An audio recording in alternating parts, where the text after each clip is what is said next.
traditionnels sont écoulés, épuisé. je commençais par vous parler du Seder de Rosh Hashanah, quand on s'assoit à table et qu'on commence à faire les Belachot. Alors, il y a deux formules. La première formule, c'est de faire ces Belachot avant le Motzi. Le problème qu'il y a en faisant les Belachot avant le Motzi, c'est que si on mange plus qu'un kazaït de nourriture. Excuse-moi, Joe, pourquoi deux? Pourquoi il y a deux façons? Il y a une seule ou deux possibilités? Il y a deux hein? façons. Il y a deux façons. Ah bon? Le rabbin, il le raconte tous les ans, alors il faut écouter le rabbin des fois. Alors, avant le motzi, on fait les belachot. Il faut faire bien attention à peine goûter aux aliments, parce que si on mange plus qu'un kazaït, plus qu'une certaine quantité, il faut faire une belacha après, on essaie d'éviter ça. Ça, c'est moi, comment je fais moi, je fais ça comme ça moi. Maintenant, le rabbin et bien des gens préconisent de d'abord faire le motzi et ensuite faire les belachot. Il y a deux formules, chacun continue à faire comme il fait d'habitude. Ça va? Première chose. Deuxièmement, il y a plusieurs minagim. Il y a des gens qui disent les belachot sur les grenades, sur les jujubes, sur les haricots, etc. Mais de base, il y a en fait simplement 7 aliments. Et je vous donnerai les références. La pomme avec le miel, poireau, les blettes, il y en a qui prennent des épinards à la place, la date, la courge, le poisson, la tête d'agneau. Ça va? Le choix de ces fruits et légumes. La tête d'agneau ou la tête de poisson? Si tu n'as pas de tête d'agneau, tu prends une tête de poisson. Mais en général, on préfère avoir une tête d'agneau. Alors, le choix des fruits et des légumes en question est fait en fonction de 3 critères. Sa mention dans le Tanakh, son nom, sa texture et son goût. Et en fait, ce qu'on fait, c'est une forme de midrash alimentaire qu'il faut expliquer à chaque fois, au-delà des significations de type magique ou superstitieux. Par exemple, il faut savoir que dans le monde chinois, les Chinois, au Nouvel An, ils ont une coutume similaire. Ils prennent des spaghettis longs pour la longévité, des œufs pour la perfection du design et pour la fécondité, etc. Ça va? L'origine de ce minhag se trouve dans le Talmud Horayot.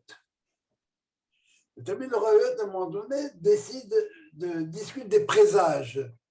Est-ce que faire telle chose avant tel combat, avant telle bataille, avant telle chose, est-ce que c'est un bon présage ou un mauvais présage? Alors, Rabbi va nous dire, il faut s'habituer à avoir et à tenir à Rosh Hashanah, puisqu'on croit au présage, la courge, des mange-tout, des poireaux, des blettes et des dattes. Pourquoi? Une des réponses qui est donnée, parce qu'ils poussent très vite.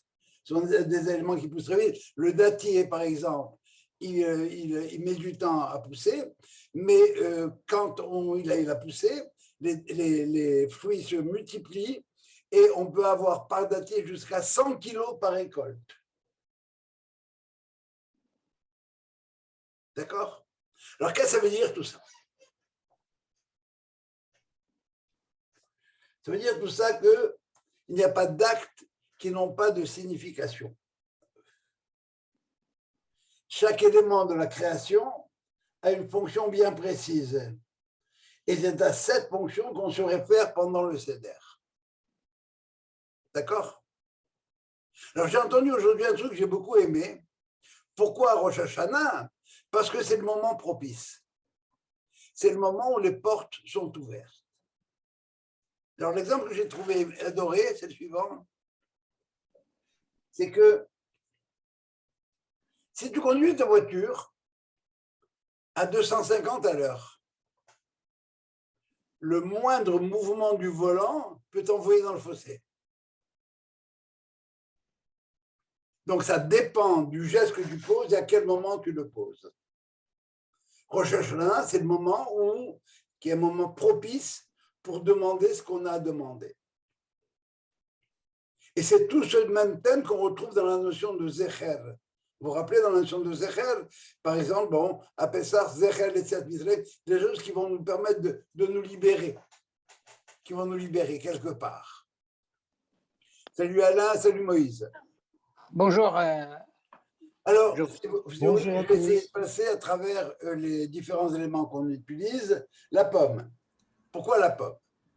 Eh bien, la pomme, parce que on la retrouve souvent dans la liturgie, dans la tradition. Exemple, dans le Cantique des Cantiques, il y a écrit Tahat tapuach orarticha. J'ai éveillé mon amour envers toi sous le pommier.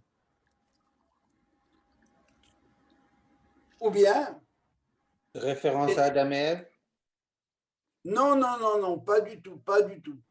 C'est Newton. Newton et la gravité. Comment? Newton. Non, c'était une poire qui t'a tombé, question de réveil, Newton. Pas du tout. Et tant que tu es, dis-moi, comment il s'appelle là-bas, celui qui a jeté la pomme sur son fils. Bachar Martin, non, William Tell. Guillaume Tell, voilà, la même chose. On trouve la même chose. Ou bien, comme le pommier des arbres de la forêt, Ken Dodi Ben Avanim. Mon bien-aimé est comme le pommier qui est dans les arbres de la forêt. Et par conséquent, le pommier va représenter ici quoi? Il va représenter la Shekhinah, la présence de Dieu et l'amour de la bien-aimée. Donc, c'est bien à lui qu'on s'adresse en premier. Rien à voir avec la pomme d'Adam, hein, le péché originel. Pour la tradition juive, c'était tout sauf une pomme. Hein. C'est une erreur de dire que la pomme, c'est le péché originel. Alors, la première, c'est la Shrina. On s'adresse à lui, c'est à toi qu'on s'adresse. Et toi, tu es aussi doux que le miel. Pourquoi aussi doux que le miel? Eh bien, parce que le miel est impérissable. Le miel, c'est un des seuls aliments que vous pouvez conserver pendant des siècles. Alors, on lui demande une année en douceur. Alors, vous voyez bien que le fait de manger, ce n'est pas un truc magique. Quand on dit, avant de manger le Yehi Ratzon, alors, sous ce Yehi Ratzon-là, on se place sous la puissance magique de la pomme. On ne se place pas sur la puissance magique de la pomme. Ça va? On se base sur la signification de la pomme. C'est exactement la même chose qui s'est produit au moment de la guerre contre Amalek. Quand Moïse levait les mains, Israël gagnait. Quand il baissait les mains, c'est Amalek qui gagnait. Quand Dieu a demandé à Moïse de mettre un serpent au-dessus d'une perche et que toute personne qui avait été mordue par les serpents pourrait être guérie par la vision de cette chose-là, la question qui se pose, c'est ce serpent-là, c'est magique? Non, c'est pas du tout magique. Et les Chachamim répondent, si au moment où ils regardaient le serpent, ils pensaient en même temps à Dieu, ou quand ils regardaient les mains de Moïse, ils pensaient vraiment à Dieu, alors ils gagnaient. Et sinon, ça ne marchait pas. Ce n'est pas magique. Il y a une relation entre la pomme, le miel et moi. Cette relation, c'est que la pomme, ça représente, dans la tradition juive, pour des raisons d'ordre phénoménologique, qu'est-ce que c'est que cette pomme-là? Ça représente la Shekhinah. Pourquoi la Shekhinah? C'est de demander au bon Dieu. Quand il a créé le monde, il a placé des choses qui chacune avait un sens. Ça va jusque-là? Est-ce que la pomme, ils en parlent depuis longtemps ou c'est nouveau dans ces textes? Dans le Cantique des Cantiques, qui date du roi Salomon, c'est-à-dire 3000 ans, il a fait 3000 ans, on parle de ça. Mon bien-aimé est comme le pommier parmi les arbres de la forêt. Parce on dit que la pomme a été amenée par par les explorateurs qui sont revenus de Chine. Et donc, ça n'existait pas à l'époque du roi Salomon. Ah ben ça, tu es en train de démentir toute la Torah maintenant. Tu es en train de démentir. Ouais, c'est ce qu'ils disent. Oui, non, ben bon, ben ils disent plein de choses. Ils disent plein de choses, mais ça ne marche pas. Ça va, du roi Salomon. Et à quelle époque c'était ramené de Chine? C'était l'un des premiers explorateurs qui est allé en Chine. Comment il s'appelle? J'ai oublié son nom. Marco Polo. Exactement, Marco Polo. Ouais, c'est lui qui a ramené. Non, Salomon, c'est bien. Et je ne sais pas si les pommes chinoises sont les mêmes que nos pommes à nous, en fin de compte. Je ne suis pas sûr de ça. Mais en tout cas, c'est clair. Tu ouvres le Cantique des Cantiques, tu vas trouver plusieurs fois le mot pomme. Ah, ouais. OK. Ça va? Mm-hmm. Alors là, on a vu l'allusion, si tu veux, si vous voulez, à partir de la présence du mot, de fruits de l'arbre en question dans le Tanakh. Maintenant, il va y avoir autre chose, on va jouer sur les mots. La deuxième chose qu'on mange, c'est le carté. Carté, c'est le poireau. Alors, ici, c'est le mot carté qui va l'emporter. Qu'est-ce qu'on dit? Excusez-moi une seconde, je vais trouver.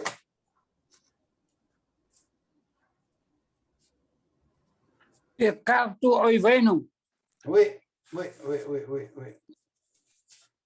Alors, ce qu'on dit de la même manière,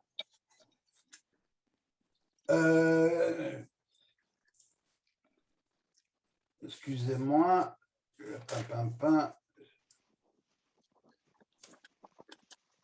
voilà, alors carté, alors on dit que ce ta volonté, chez Kartu Ebecha Son Echa, que tous tes ennemis soient retranchés. Soient écartés. Karet, oui, tu peux dire, écarté, c'est retranché. La peine de karet, c'est une peine où l'individu il est complètement repoussé. Ça va carter. Alors, on a joué sur ce mot-là. Alors, mais ce qui est important, ce n'est pas le mot, etc. C'est ce qu'on veut évoquer à partir de ce mot-là. De la même manière qu'il y a un lien entre le carté et karet, lequel je ne sais pas. Il faut avoir la phénoménologie de ce que c'est que ce poireau-là en question pour pouvoir savoir. On ne sait pas. Mais on joue là-dessus. Alors, étant donné qu'on croit qu'il y a un lien entre l'appellation, entre le signifiant et le signifié, alors donc, on en profite pour dire que nos ennemis soient retranchés. De la même manière, sur le poireau, c'est les blettes. Les blettes. Les blettes, c'est solch. Alors là, on joue encore une fois, c'est Staleku Ebecha. Que Staleku, ça veut dire quoi? Eh bien, que tes ennemis soient supprimés. Première fois, on les a écartés, maintenant on les supprime. J'ai Staleku Ebecha. Tes ennemis à toi, ceux qui te haïssent, à toi Dieu, Vechol me Baksher Atenu, tous ceux qui nous veulent du mal. Parce qu'effectivement, s'ils nous veulent du mal, c'est à toi qu'ils veulent du mal. Ils veulent en même temps que ton projet n'aboutisse pas. Ça va? Sur les dates, tamré. Alors là, on joue avec le mot tamou. Tamou, ça veut dire quoi? C'est anéantir, finir. Alors là, on peut avoir différentes pensées qui disparaissent, mais mieux que ça, qu'il n'existe plus de fauteurs. Que les fauteurs disparaissent de la terre. On prie en même temps qu'il n'y ait plus de fauteurs, et en Israël et dans le monde. Ça va jusque-là? La courge, c'est kara. Ça va? Ça veut dire déchirer. Mais ça rappelle en même temps que Vaikra, appeler. Alors, en ce jour de jugement, on demande à Dieu de déchirer les mauvais jugements, les mauvais décrets de notre jugement, et d'appeler Vaikra, Kara, et d'appeler nos mérites. Ça va? Le poisson, c'est Dag. Alors là, c'est plus ni le nom, ni la référence dans la Torah, quoi qu'il y en ait une indirecte, c'est le poisson de la prolifération. Vous vous rappelez du poisson de la Mimouna? Pourquoi on met le poisson dans le mimouna? C'est pour qu'il y ait abondance, que ça continue à marcher. Et en même temps, qu'on puisse échapper au mauvais œil. Pourquoi? Eh bien, parce que le poisson est sous l'eau et par conséquent, on ne peut pas le voir. Et si on ne peut pas le voir, on ne peut pas le mettre en mauvais œil. Mais mieux que ça, en même temps, c'est que le poisson, il a tout le temps les yeux ouverts.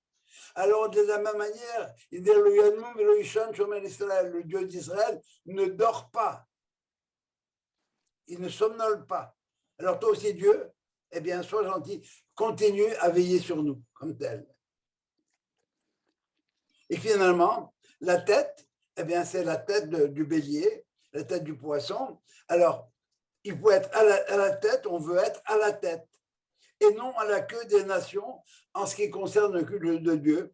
Et en même temps, ça va rappeler le sacrifice d'Isaac.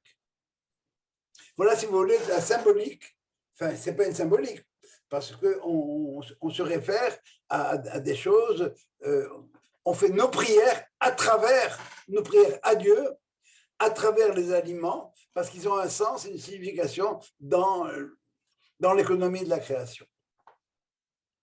Ça va, ça? Alors, ce n'est pas de la magie, encore une fois, ce n'est pas de la sorcellerie, c'est à Dieu qu'on s'adresse.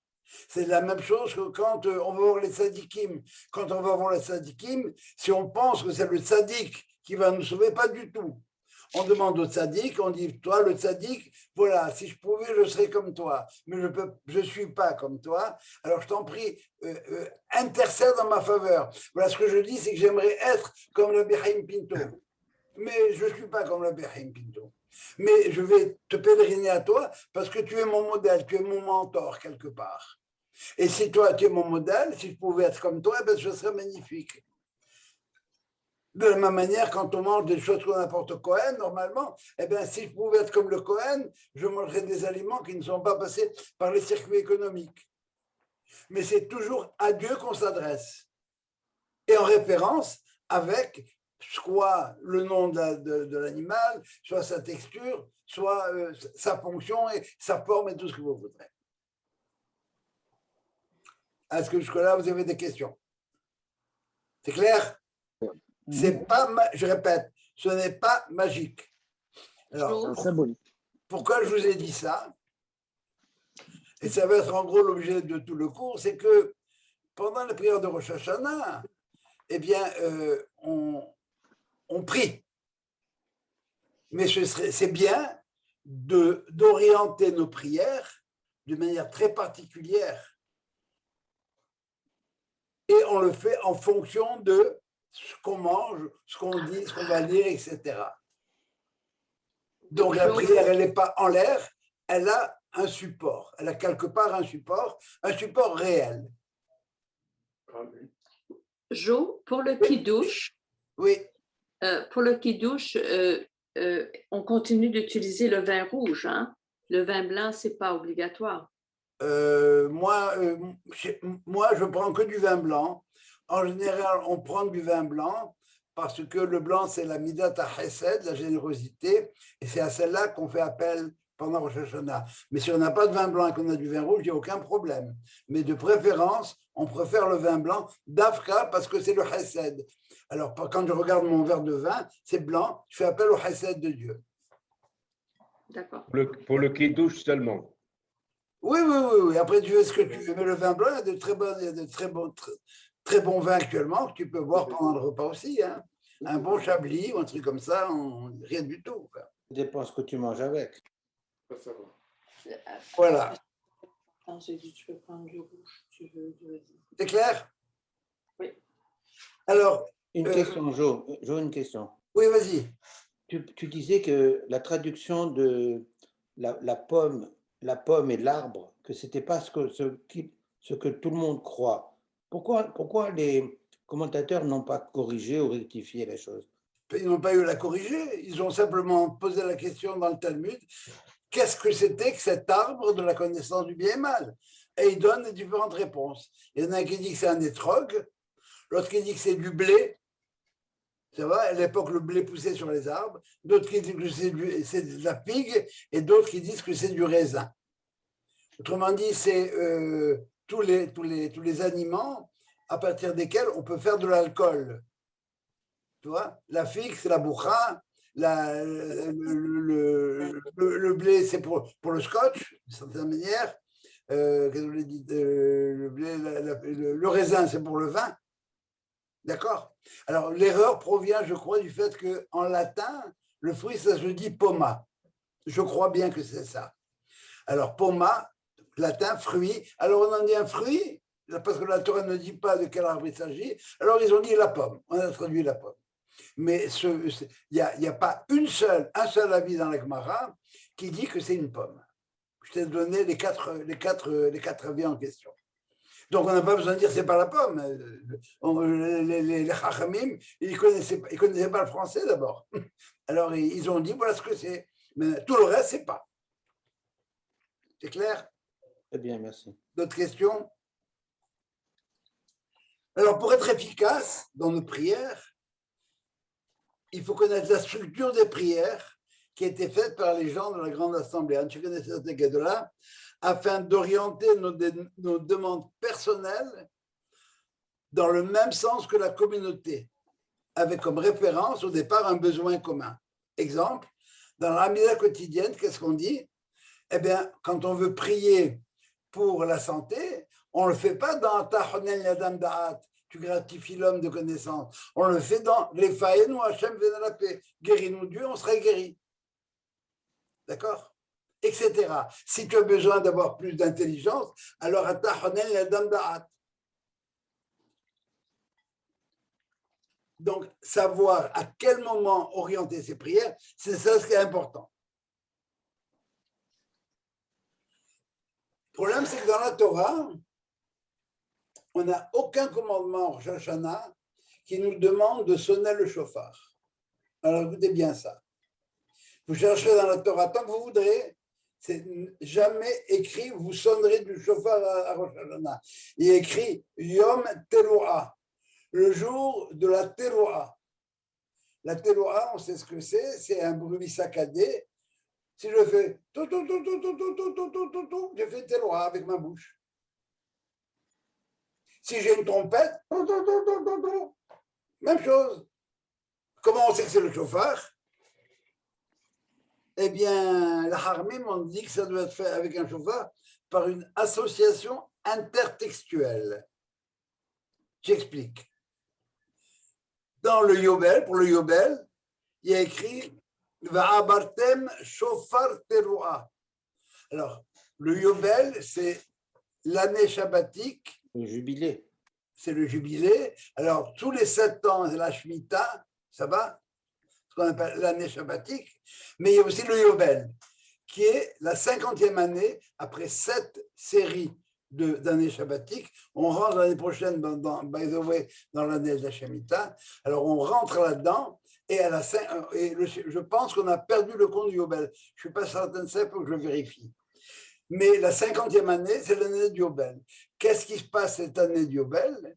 Ben, il se passe quelque chose d'extraordinaire, c'est que toutes les terres reviennent à leurs propriétaires premiers et tous les esclaves sont libérés. Même ceux qui ont refusé d'être libérés après la 7e année. Rappelez-vous, quand on a un esclave, au bout de 7 ans, on doit le renvoyer. Et s'il ne veut pas partir, parce qu'il n'est pas prêt à s'assumer, parce que ce qu'on appelle l'esclavage à tort, quand j'ai des copains, on parle d'esclavage, je dis, vous connaissez-vous des esclaves qui ont des droits? On doit le dédommager. On doit le dédommager. Pardon? On doit le dédommager. On l'a dédommagé, non, on ne doit pas le dédommager. On doit lui permettre de repartir sur un bon pied. Comment est-ce qu'on devient esclave? Il y a 2 façons de faire. Ou bien j'ai volé, je suis incapable de rendre le larcin, donc je me mets au service d'un patron, ça va, pour lequel je vais travailler. Mais il ne va pas me traiter avec des coups de fouet. S'il a du pain blanc et du pain brun, il me donne à moi le pain blanc.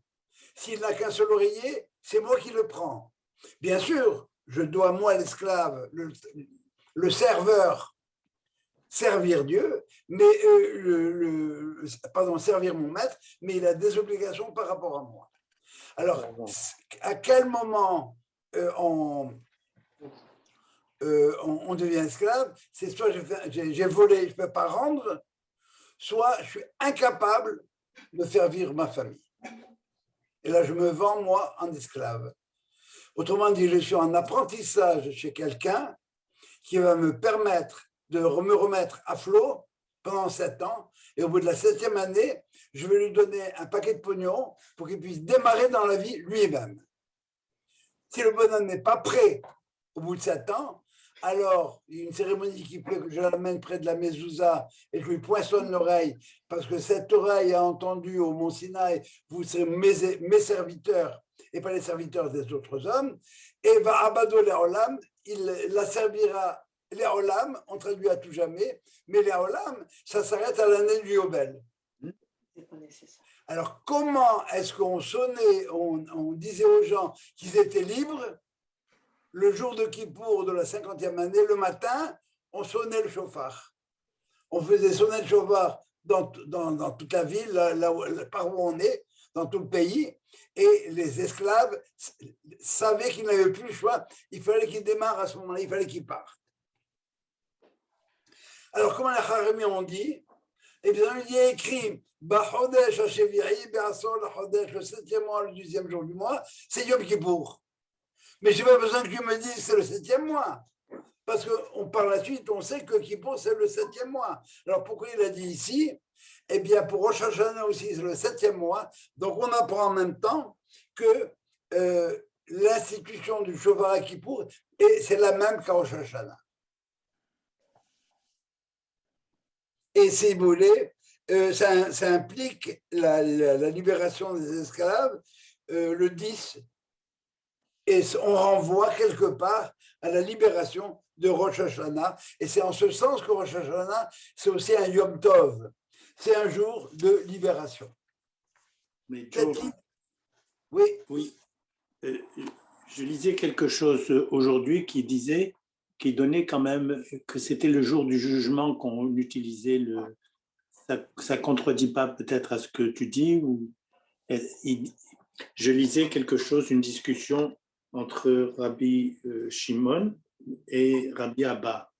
Et c'était ils disent que c'est dans le Zohar de Hémor. Et il disait que la discussion, il dit, mais c'est quand qu'on utilise le chauffard? Et il a dit, le jour du jugement. Effectivement, il y a écrit Bayom Hahu Itakar Beshofar Gadol, ce jour-là qui sera le jour du jugement final. Mais la Gemara, ça, ce que tu dis, c'est un midrash quelque part, mais la Gemara, pour instituer que c'est le chauffard, il fait la Gezer HaShava. Avec la Gezer HaShava, c'est l'association intertextuelle, pour montrer que c'est Rosh Hashanah, à Rosh Hashanah, on utilise le chauffard comme à Kippour. Bien marquer cette idée de libération. Peut-être que je pourrais reprendre ton idée, Arthur, et de dire qu'effectivement, c'est un jour de jugement. Parce qu'après Rosh Hashanah, je me sens un peu mieux, j'ai encore envie. Et je me sens beaucoup mieux le lendemain de Kippour. Parce que j'ai été jugé et j'ai été acquitté quelque part. Ou bien si j'ai été condamné, c'est avec sursis. Mais attendez bien là, cette idée de Rosh Hashanah et de la libération, c'est une idée qui vient ailleurs. Je ne vais pas rentrer dans le texte, mais faites-moi confiance. Dans la Gemara de Rosh Hashanah, il y a une discussion entre Rabbi Eliezer et Rabbi Yoshua. Il y en a un qui dit que le monde a été créé en Tishri, et l'autre qui dit que le monde a été créé en Nissan. Et chacun développe qu'est-ce qui s'est passé pendant les différents moments de l'histoire. Ils ne sont en accord sur rien du tout, sauf sur un point. Les deux disent, à Rosh Hashanah, l'esclavage a été aboli en Égypte. Les hommes sont redevenus libres. Que tu penses que le monde est écrit à Tishri ou à Nissan, ça implique plein de choses, mais différentes pour l'un et pour l'autre, mais ils sont d'accord sur un seul point, c'est le travail est arrêté, les travaux forcés, l'esclavage en Égypte a pris fin. Ok. Et ça va, ça? Oui. Oui. Alors, comment on va rendre compte de cette dimension-là? Eh bien, on va rendre compte de cette dimension par 3 séries de chauffards. Alors, écoutez bien. La première série de chauffards qu'on attend, c'est là où tout le monde arrive, tout le monde est là, qu'on attend avec impatience, c'est les 30 premiers sons que nous, les Sephardim, disons assis. Ça va? Pourquoi est-ce qu'on est assis? Eh bien, parce que on appelle ça les Tekirot de Miyoshev, les assises sont les Tekirot qui nous rappellent justement cette libération. Et si tu es libre, tu es assis. Ça va? Les Ashkenazim, je pense qu'ils sont debout. Nous, on est debout juste pendant la Beracha pour bien faire attention à la mitzvah. Mais la kavana qu'on peut avoir là-dedans, c'est quoi? C'est que je suis assis. Je suis assis, maintenant je suis libre. Et si je suis libre, je suis responsable.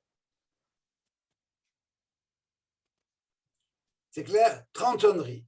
3 fois Tashrat, Tashat, Tarat, qu'on a étudié l'avant-dernière fois. Pendant la Hamida et la répétition de la Hamida, qu'est-ce qu'on fait? Eh bien, de Moussaf, eh bien, on est debout.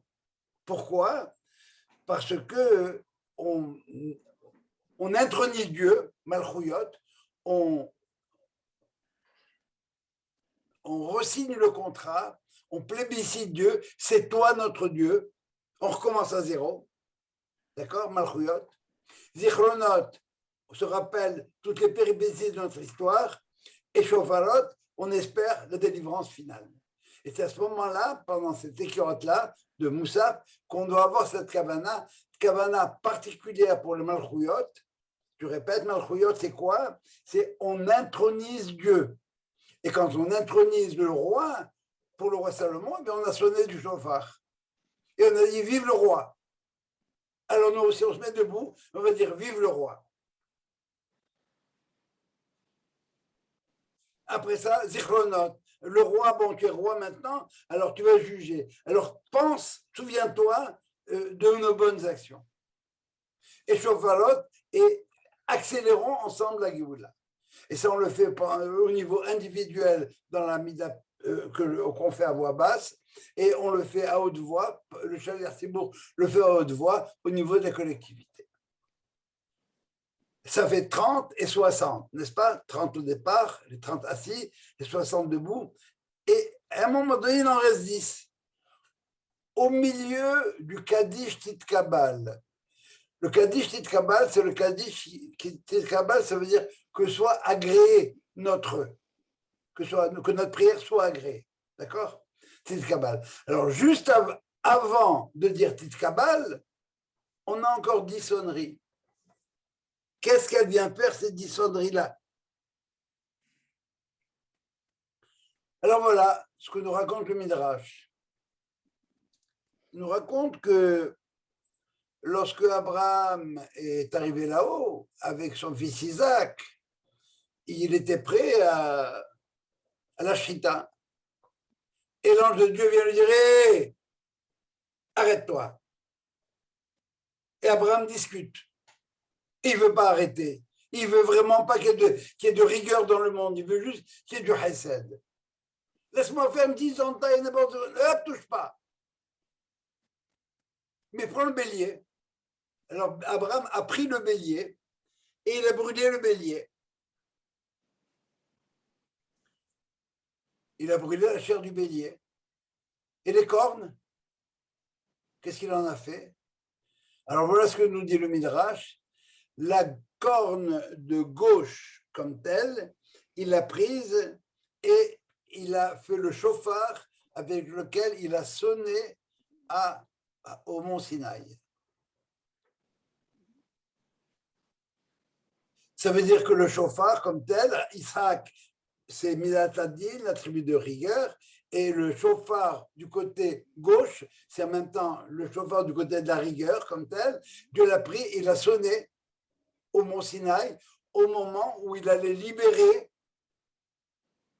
les Bnei Israël, le peuple juif, non pas de l'esclavage, non pas une libération physique, mais une libération. Voilà les instruments qui vont vous permettre de vous libérer à tous les niveaux, au niveau, j'ai envie de dire spirituel, au niveau spirituel, au niveau de la neshama. Voilà, on va libérer votre corps, et maintenant, pour être en accord, pour que le corps soit en accord avec la neshama, voilà ce qu'il faut faire. Mais va nous dire le Midrash, et le chauffard droit, où est-ce qu'il est? Ah, le chauffard droit, eh bien, il le garde pour le futur.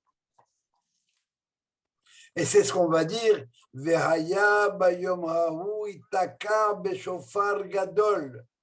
En ce jour-là, on sonnera du grand chauffard, le chauffard du côté droit.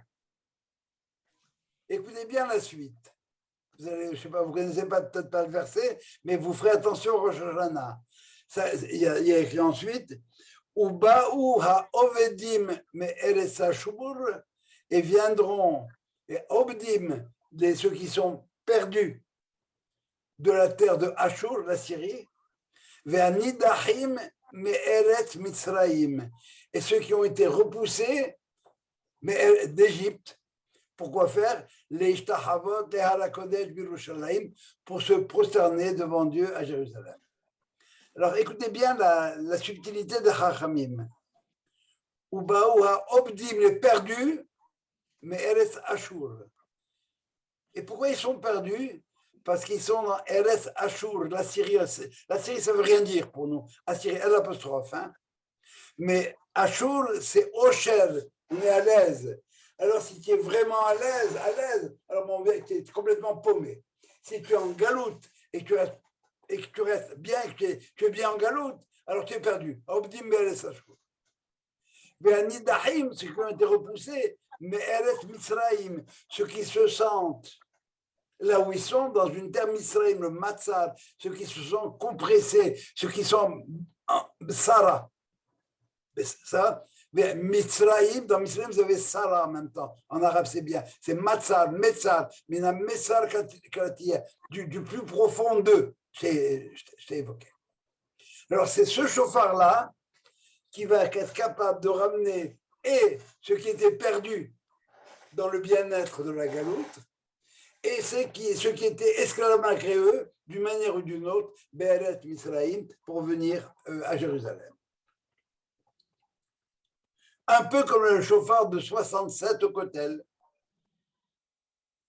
Le chauffard que le Rav Goren a sonné au Kotel, eh bien, c'est un peu, si vous voulez, c'est un cousin germain du chauffard Gadol, du chauffard qui provient du bélier droit.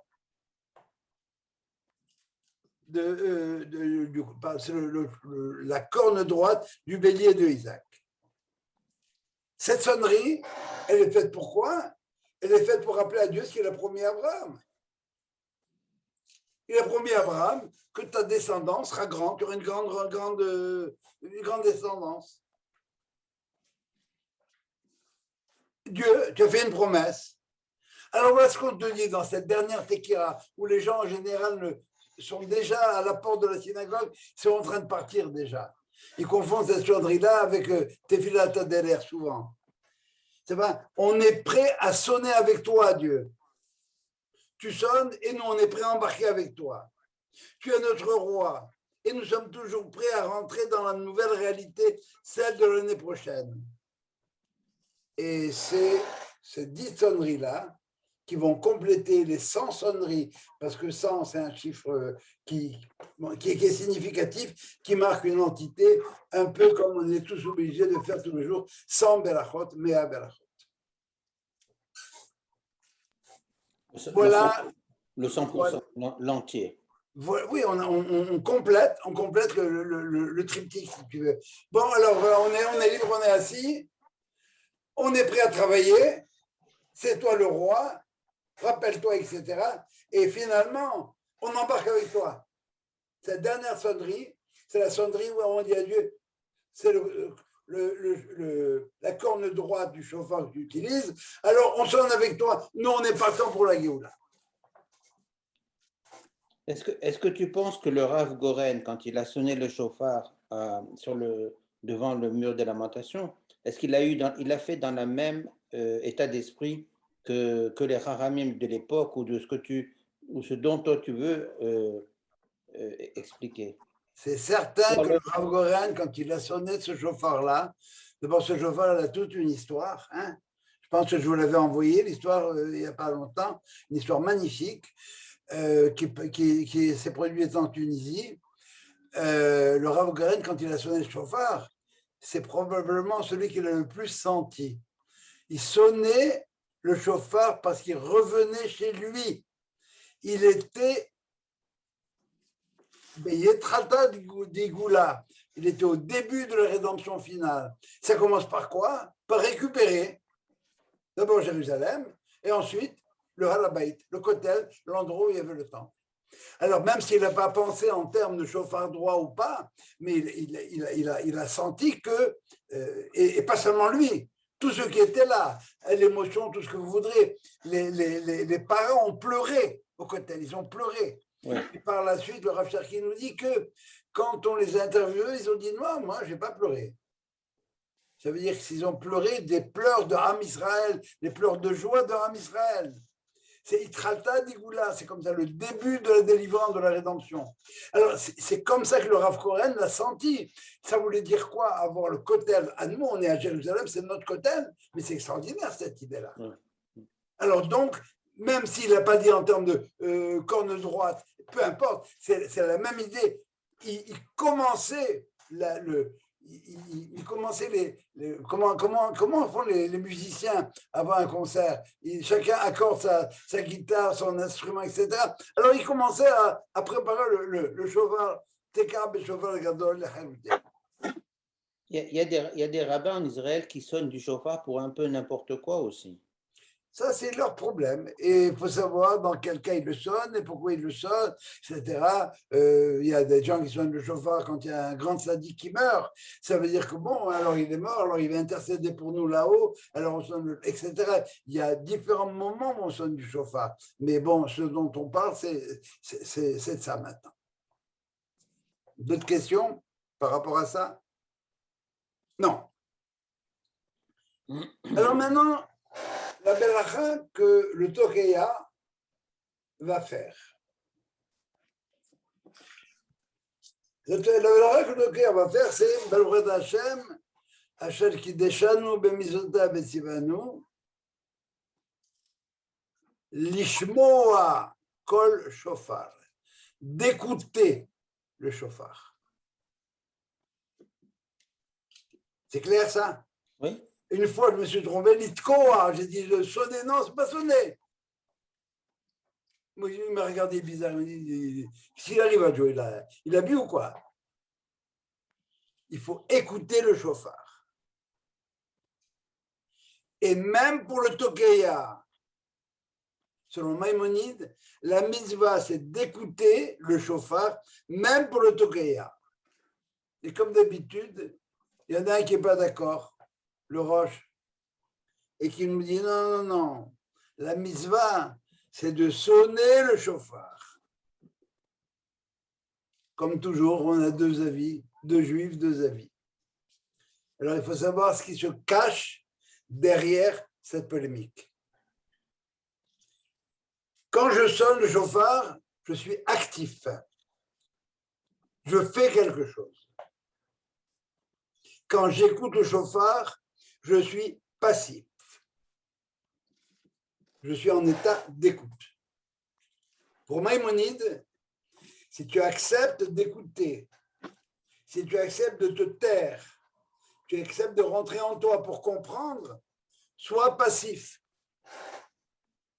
Rabbi Nachman de Braslav a dit Kol yamai gidalti ben hachamim. J'ai vécu toute ma vie entre les hachamim. Velo masati la goufkov, et je n'ai rien trouvé d'aussi bon pour le corps que le silence.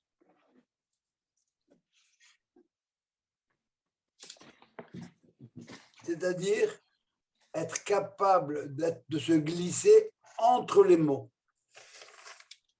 C'est ça, être passif. C'est ça, écouter.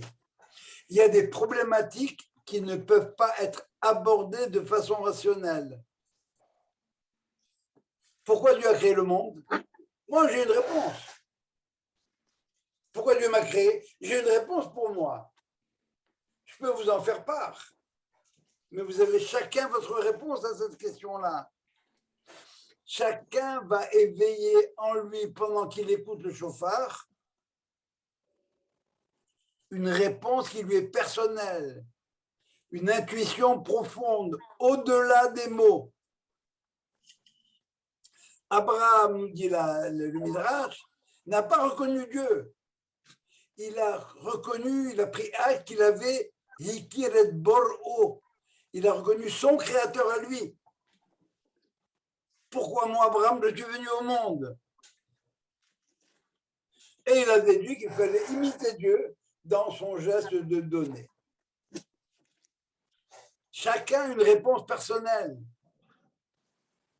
Elle ne peut pas être communiquée. En 1940, le beau-père du rabbi de Lubavitch qui nous a quittés était à Varsovie. Et il avait une bombe qui a éclaté. Et tout le monde est sorti dehors, pensant que c'était la fin de la der des der.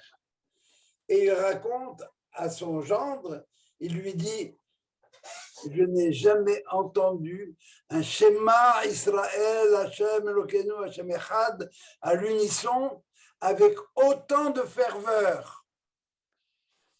Si vous aviez 500 personnes, vous aviez 500 schémas Israël qui chacun a été dit à sa manière. Chacun avec sa kavana. Le Shuraki traduit schéma Israël, vous savez comment il le traduit? Tais-toi. Regardez comment il a pris le contre-pied de Shema. Shema, ça veut dire écoute, comprends. Oui, il connaît ça, Shuraki, il connaît l'hébreu mieux que moi. Mais tu veux écouter et comprendre? Tais-toi, écoute. Et vous savez sans doute, puisque vous êtes mariés comme moi, que le plus grand des problèmes qu'on peut avoir avec son conjoint, tant les femmes pour les hommes, les hommes pour les femmes, c'est qu'on n'est pas à l'écoute. On n'écoute pas, on n'entend pas. On prend et on filtre. Pour Maïmonide, sonner, c'est agir. Et comment? Eh bien, au fond de chacun, il y a l'ineffable, il y a l'impossible à définir, et que chacun doit entendre à la manière, à sa manière, dans le chauffard.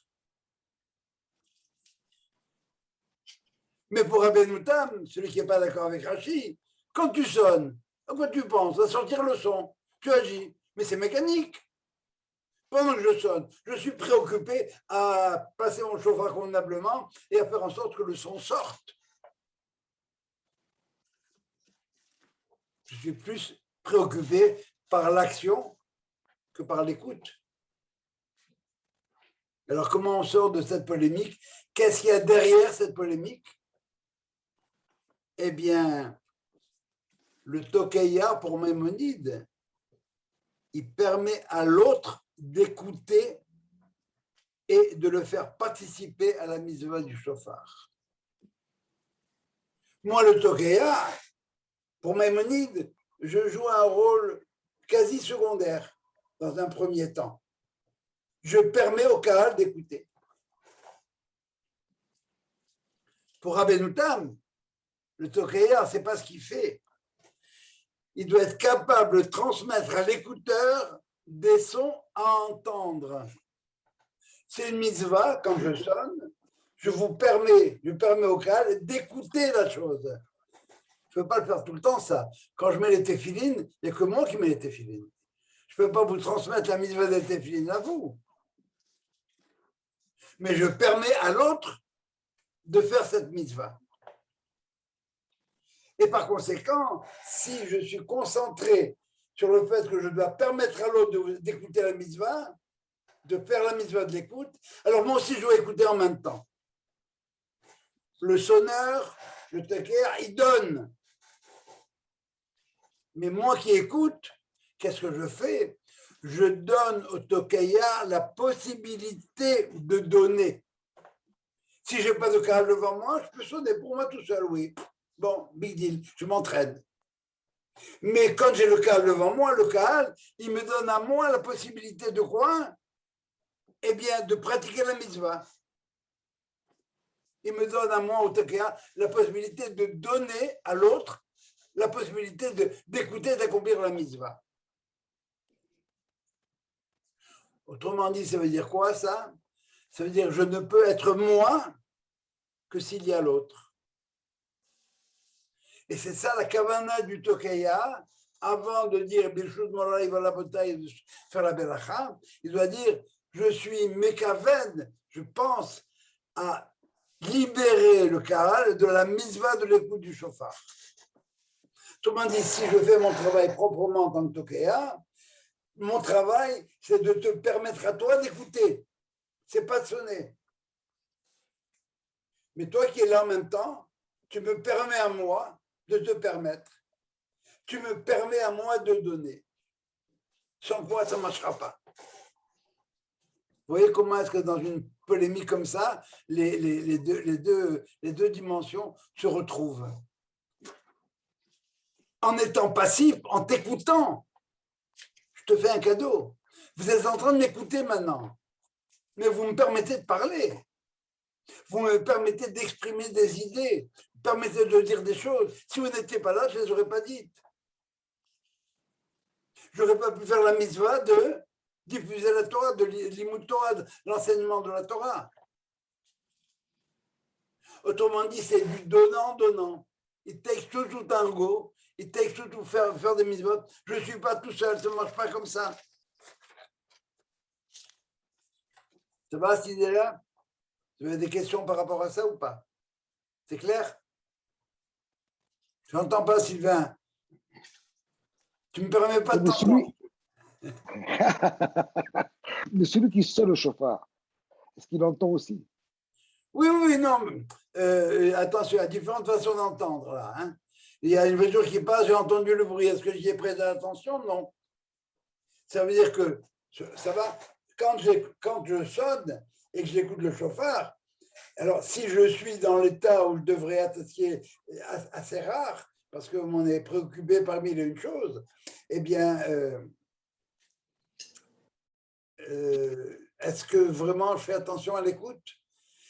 Quand j'y arrive, je fais les kavanot. Je pense que la tekia, c'est Abraham, la teloa, c'est Yitzhak, et la deuxième tekia, c'est Yaakov. Je pense. Le chesed, gvura, etc. Mais des fois, je n'y pense pas. Des fois, je suis pris avec le... Mais il y a toute une préparation que tu fais avant de faire le chauffard. Toutes ces lectures que tu lis, ça fait partie d'une préparation pour te concentrer, pour que toi, tu sois plus comprimé, plus concentré pour faire ta... Je demande à Dieu de me permettre d'être concentré comme il le fallait et de faire ça, les Shem Shamayim, etc. Et de faire en sorte que mes tekirot à moi, elles puissent monter là-haut, qu'elles montent. Et comme moi, je suis un petit minable, alors je demande qu'elles montent avec ceux qui savent ce qu'ils font quand ils sonnent. Parce que est-ce que moi, je sais ce que je fais quand je sonne? Je sais epsilon par rapport à oméga, qui a à savoir. Ça va? Est-ce que tu remercies également le Kahal de te donner la possibilité de toi de dire le chauffard, de nous de l'écouter?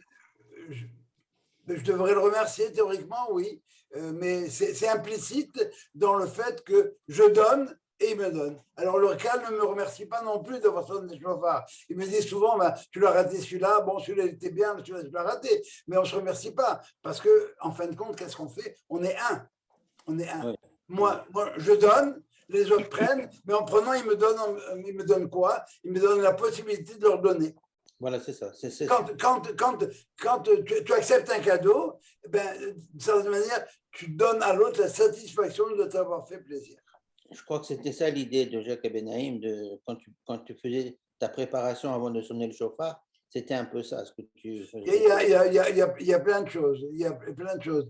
On demande que les Tikirot montent, simplement, qu'elles montent et qu'elles puissent transmettre le message. Ça va? D'autres questions là-dessus? Est-ce qu'il y a une obligation pour faire le mikvé? Non.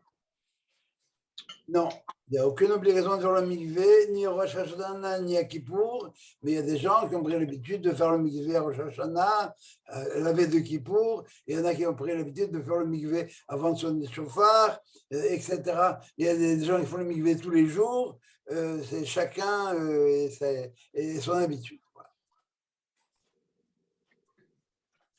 Ok, alors on va terminer sur la formulation qui en fin de compte est un recap de tout ce qu'on a vu pendant les 4 cours qu'on a eus sur Rosh Hashanah par le Sfat Emet. Le Sfat Emet dit la chose suivante. Le chiffre 10 apparaît souvent. Alors, il nous parle il y a un parallèle entre 3 chiffres 10 et 3 autres. Les premiers 3 10, c'est ce qu'on appelle les Asara Mamarot, les Asarot, les Aser Makot et les Asara Diberot. Asara Mamarot, c'est les 10, je veux dire en français, entre guillemets, le mot dire, Mamar, c'est un dit, j'ai dit, ou Amar, il a dit. Quand il a dit, à qui il a dit? J'écoute. Quand Dieu dit que la lumière soit, à qui il a dit? À l'univers. Il n'y a pas de lumière encore. Il À a personne. dit- À personne. Il n'y a pas d'interlocuteur. Mahamarot. J'ai dit. Tout ma bouche, j'ai chanté, j'ai dit. Ça va? Les 10 plaies, c'est ce qui va permettre de déconstruire les Asara Mahamarot, les 10 paroles de la création, pour passer et donc avec tout ce que ça implique comme catastrophe dans les 10 plaies, pour passer au Asalet Diberot, aux 10 paroles. Vaidaber. Et quand je parle à quelqu'un. Autrement dit, je parle, ça va? Je parle et c'est plus impersonnel comme les Asara Mahamarot. Dieu a dit. Donc les 10 plaies d'Égypte, c'est un bridge. Tu remarqueras que les 10 plaies d'Égypte concernent le monde de la nature et il y a une étude qui est faite où on peut mettre en parallèle terme à terme les 10 plaies, ça va? Oui. D'Égypte par rapport aux 10 paroles créatrices. D'accord? Il y a un parallèle. Alors, il faut déconstruire ces Asara Mahamarot pour arriver au dire Vaidaber, tu ne tueras pas, tu ne voleras pas, tu feras Shabbat, etc. D'accord? Alors, quel est l'objectif de toute l'histoire de l'homme? C'est de passer des Asara Mahamarot, des 10 niveaux de impersonnel, au Asaret à Diberot, ça veut dire là où je parle à quelqu'un, où j'ai un interlocuteur. Et comment ça se fait ça? Eh bien, ça se fait par les engendrements. Le premier à avoir reconnu Dieu, c'est Abraham. Et c'est lui qui commence l'histoire des engendrements. Engendrement de qui? Du Ben Adam, de celui que Dieu voulait avoir en tête, qui était Adam avant sa faute. Et s'il n'avait pas fauté, on ne serait pas en train de parler, on serait tous au paradis, au Gan Eden, en train de s'éclater avec le bon Dieu. Oui, et ne pas avoir accompli le destin divin. Oui. Le destin divin, c'est la terre. Il n'y aurait pas eu d'histoire. Bon, mais on ne refait pas l'histoire. C'était comme ça. Alors, avec qui commence l'histoire des engendrements? C'est Abraham l'engendreur, mais le premier fils d'Abraham, c'est qui? C'est Isaac. C'est lui qui commence l'engendrement du Ben Adam. Et Et Isaac va reconnaître Dieu. Il va reconnaître Dieu parce qu'il est dans la maison de son père. Et ça, c'est la paracha du premier jour de Rosh Hashanah. Il va reconnaître Dieu dans le sens de reconnaître qu'il y a un créateur. Mais le deuxième jour, il va pousser cette reconnaissance qu'il a Dieu dans le sens de pas reconnaître dans le sens de accepter qu'il est, mais non, le sens de la reconnaissance. Il va prouver sa reconnaissance par son engagement. Il se sent redevable, étant donné qu'il a connaissance d'un Dieu qui lui a donné l'être, eh bien, il doit être reconnaissant de ça. Et pour ça, qu'est-ce qu'il doit faire? Il doit prier de près à quoi? À redonner l'être. Mais ce n'est pas ce que Dieu veut. Dieu, il ne veut pas des morts. C'est le Moloch qui veut des morts. Le Moloch à qui les gens sacrifiaient leurs petits-enfants. Il n'y a pas d'histoire. Mais Dieu, il ne veut pas ça. Il accepte de rendre la vie à Isaac, mais ce Isaac en question, il est ligoté. Il est entièrement consacré au projet de Dieu. Et c'est comme ça qu'on commence la journée. Et c'est comme ça qu'on commence l'année. Rosh Hashanah, c'est l'anniversaire de la création de l'homme. Parce que l'histoire, elle n'est pas faite pour le monde. Au contraire, le monde est fait pour l'homme et l'histoire est faite pour l'homme pour que l'homme puisse engendrer l'homme accompli, le Ben Adam. Et c'est ça le fait qu'on ne lise pas Bereshit à Rosh Hashanah, c'est ce qu'on a vu la semaine dernière. On lit l'histoire d'Isaac, l'être qui est ligoté pour Dieu, l'être qui commence ses engendrements. Lorsque les chrétiens parlent du fondateur du christianisme, qu'est-ce qu'ils disent? Qu'il a donné sa vie pour Dieu. Mais c'est faux ça. Il n'a jamais donné sa vie pour Dieu. Il a donné sa mort pour Dieu. C'est relativement facile de mourir. Il y en a qui ne tiennent pas le coup dans leur vie, ils se suicident. Mais c'est de vivre comme tel qui est difficile. C'est de faire ce qu'on a à faire dans la vie. Alors, par désespoir, il y en a qui se flinguent, c'est vrai. Mais toute l'idée, c'est de vivre. Et de vivre pour pouvoir finalement donner la vie et les engendrements, etc. Quel est le terme qui revient dans la Hamida depuis Rosh Hashanah jusqu'à la fin de Kippour? Il y a 4 ajouts qu'on fait. Zochrenu lechaim, melech hafez bachaim, kodbenu besever chaim, souviens-toi de nous pour la vie. Toi, Dieu qui aime la vie, écris-nous dans le livre de la vie. Ou bien, Michamocha, Avraham, Zocher, lechaim, tu te souviens de nous pour la vie. Urtov lechaim tovim, écris-nous dans le livre de la vie. Pardon, c'est ça. Et dans ce livre de la vie, écris-nous les Haïm Tovim ou le Shalom. On célèbre à Rosh Hashanah la vie, pas la mort. Les chrétiens disent que l'autre il a donné sa vie pour Dieu, c'est faux. Il n'a pas consacré sa vie à Dieu parce qu'il aurait prêché, pas jusqu'à 33 ans, jusqu'à 133 ans il aurait fait. Alors voilà un petit peu tout le thème de Rosh Hashanah qu'on retrouve. Les Asarama Marot, au départ, c'est en parallèle à Malchuyot, le Melech, eh bien, les 10 paroles, Dieu, personne à part lui. Alors il est roi là-bas. Mais maintenant on est là. Les 10 plaies d'Égypte, c'est les catastrophes, les zichronot, rappelez-vous, zichronot, tout, la crise. Et Shofarot, c'est le shofar, le dernier tachra, le dernier tekia qui nous ramène sur un plan stable et qui nous ramène à la stabilité antérieure, originelle, celle que Dieu voulait au départ. Voilà, Rabotaï. Est-ce que vous avez des questions? Très beau. Non? Alors bon, dans les 3 semaines qui suivent, il n'y aura pas de cours parce que mercredi soir, c'est soit après Rosh Hashanah, soit la veille de Kippour, et même chose pour Sukkot. Et si Dieu veut, on se retrouvera dans à peu près La prochaine à Jérusalem. L'année prochaine à Jérusalem, oui, en espérant qu'on pourrait y aller. En octobre. C'est ça. Voilà.